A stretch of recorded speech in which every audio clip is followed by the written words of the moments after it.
You ever get so into a game of Dungeons and Dragons that you begin to obsess over what lives side characters have? You ever mourn the end of a campaign so much you dream about your character's next adventures? You ever become so invested in your world building, you extend your maps and supporting cast with details so minute they barely make the footnotes of the actual story?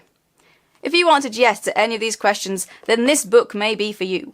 Legends and Lattes by Baldree is a cosy fantasy novel about Viv, an orc who retires from dangerous adventures and bloody battles to settle in the metropolitan city of Thune and fulfill her dream, to open a coffee shop.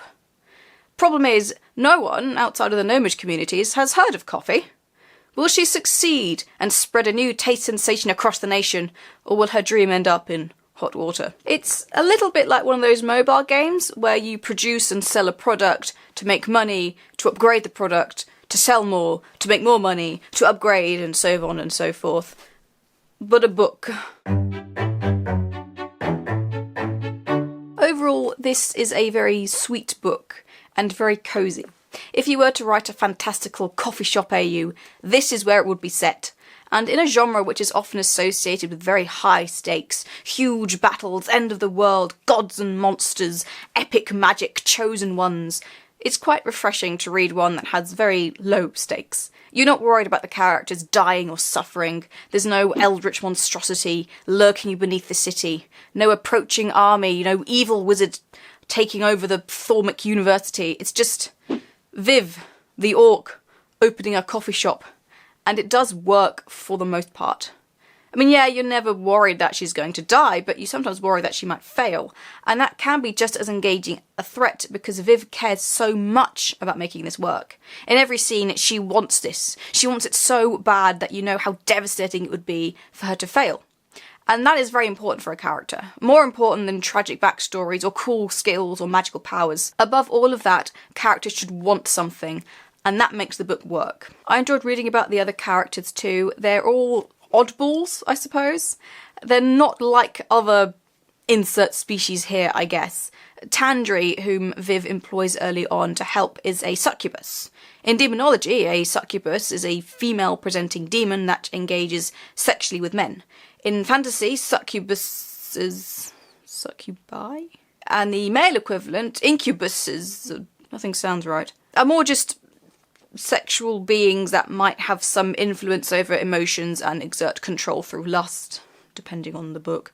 But Tandri isn't like that. She wants to be taken seriously, but is unable to escape the societal expectations of her species. A little like an orc trying to open a coffee shop in a world where everyone is predisposed to be terrified of them. Thimble, who is my favourite character, is a ratkin, which I take to be a sort of anthropomorphic rat. Instead of being a dirty little rodent that steals food and shouldn't be anywhere near the kitchen, turns out to be a master chef. Now, where have I heard that before? And Pendry is a strong, broad-shouldered young man who uses hammers and chisels for a living, but turns out to be a shy sweetheart who likes to play pretty music. And Amity, my other favourite character, is a dire cat. A large wild animal, feared by all for her huge size and dangerous teeth and claws, turns out to be an overgrown house cat with a penchant for snacks. There's also Cal, or Calamity, the Hob, which I take to be basically a hobbit, but not called Hobbit because of copyright. That or a sentient hobnob. Instead of hanging out in the kitchen and chattering one's ears off, Cal is a clever, canny fellow who works hard and essentially builds the coffee shop from scratch. It would be very easy to make these characters not work, in the same way that the not like other girls trope is often irritating and a thinly veiled excuse for the creator to glorify themselves and drag on people who they don't like. But here it works, and I think it's because it doesn't focus on what they're not, but who they are, which makes for more relatable characters. I really like the feel of the world. I like it in fantasy where they slip in fantastical elements without stopping to explain them, but instead letting the context do the work, which this did very well. And it definitely has the vibes of a D&D campaign setting with the pubs and the funny characters in the background who definitely have a side quest for a bored young traveller. I also like that not everything was explained just with magic. The coffee machine that Viv uses is a complicated contraption of silver pipes, seemingly all hardware and no soft magicware, which would be the easy option. The writing is pretty good, I think. I suppose there were some bits throughout which could have been tightened, a few errant sentences that didn't need to be there and whatnot, but nothing that really took me out or ruined the atmosphere, so on the whole, I'd say it's good. I suppose if this was a more epic book, I might have taken more issue, but it's perfectly apt for this story. The descriptions were pretty good. The way that the cinnamon rolls were described. I really wanted a cinnamon roll. Actually, I still do. It also made me wish that I actually liked coffee. It's disgusting stuff and tastes like death. But I also feel like I won't be a proper writer until I start chain drinking this stuff, so... There's a romantic subplot, which I always appreciate, and it works pretty well, I think. It felt quite organic, and I liked it. And in general, there are just cute little details throughout which I enjoyed. The fact that lattes exist in the world, obviously it's in the title, but instead of being named for the Italian for milk, as there's no Italy here, it's named after the gnomish inventor Latte Diameter. Thimble essentially invents biscotti, but they call them thimblets instead because, again, no Italy. They managed to work in the electric lute, but without electricity. It's fun stuff like that, and I like fun stuff. While I liked all the characters, and Viv was engaging because of her clear goals, there isn't really much development. No one changes throughout, and none of the others have any real motivation. And I think that is in part because of a lack of backstory for all of them. We don't know where Thimble came from. He was a patron who always wore a flowered apron, so Viv asked if he would help them with some eatables, and within a day he was working with them. But why? Did he have a job before? If so, what? If not, how was he supporting himself?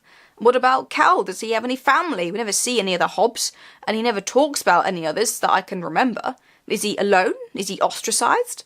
Pendry's alright in that we know why he's there and what he wants, and he's only a minor character, really. And Tandri is also okay because we do get her backstory, but it feels quite shallow. Outside of Viv and the coffee shop, the rest of the world certainly has the atmosphere of a high fantasy romp, but feels unbuilt. Like the author focused on the centre, the coffee shop, and threw in a few details here and there to colour the world. But the further you go from the centre, the emptier it all becomes. Yes, there are other cafes and pubs which Viv mentions and occasionally visits, and a few characters she meets once who never turn up again, but I still don't really know Thun as a city, which is disappointing. I suppose it's the two approaches to crafting fantasy, the one that creates and builds and explains everything, and then the ones who just focus on the details that are important to the story, with maybe a few other bits for decoration sprinkled on top. I mean, compare the fantasy languages of J.R.R. Tolkien and George R.R. Martin. Tolkien, being a linguist and a certified nerd, made an entire language with all the bells and whistles. What you read in the books, that barely scratches the surface. Martin, on the other hand, I believe in an interview once said that he doesn't bother creating language beyond what is needed for his books. If he needs a word, he makes it up, properly so it fits in and scans with the rest of the language previously used. But if you asked him how to say XYZ in his fictitious languages, if he hadn't used it, he wouldn't know. Which is completely understandable. We can't all be Tolkiens, and usually those few added details are enough to trick the reader into believing there is an entire world outside the plot. But for some reason here, it just didn't come across. And I can't exactly work out why, but I wonder if it's because of the lack of detail outside of what Viv needs to know. We only hear about the shop that Viv goes into, not the ones she just passes. We only hear about the customers that are relevant to the plot, not the others. The main characters just walk out of the void and into the plot instead of coming from somewhere real. Whilst I liked that magic wasn't used to explain everything, I would have liked more magic because I like magic.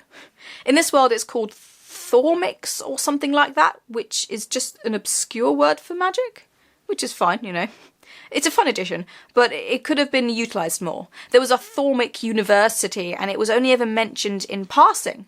I was full on expecting there to be a surge of students turning up to do coursework or demanding takeaway mugs of coffee to pull all-nighters of study.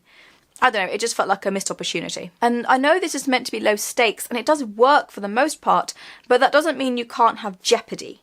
And this doesn't have very much jeopardy. Everything comes a little too easy to Viv. The staff and the helpers and the shop and the customers. She doesn't need to struggle very much. So we only really worry about the outcome of her dream twice, maybe 3 times if you squint. Now, it's kind of explained why everything comes so easy. She has a Skullvert stone, which is supposed to bring good luck. But I think she could have struggled more and suffered more small failures, and it wouldn't have felt out of place. The finale was a little disappointing as well. I mean, maybe that's the point. It's a small story, the climax can't be a big battle or the fulfillment of a prophecy or anything like that, but maybe for an adult book it was a little too small. It wasn't bad, and I enjoyed it, and I understand it, but it just didn't fall as well as I was hoping. But I am nitpicking. It's fine, and it's perfectly serviceable. I just hoped for a little more. In conclusion, this is a fun and sweet read, but not for everyone. I think if you like the worlds of high fantasy, this might be worth a go. If you enjoy D&D, you should find some enjoyment in this. Although if you don't care for slice of life, low stakes, cosy stories, maybe not for you. And whilst I wouldn't recommend this to people who really can't stand high fantasy, I think if you're indifferent to it but enjoy cosy stories, I'd give it a go. The fantasy stuff is more of a flavouring than a full-on genre. It really is about an unlikely candidate opening a coffee shop. She just happens to be an orc. Oh, and if you do want to check it out, I would go for this edition, which I think is the second edition, because it comes with a little bonus short story at the end about the mission Viv and her campaign group were on when she discovered the gnomish delicacy of coffee.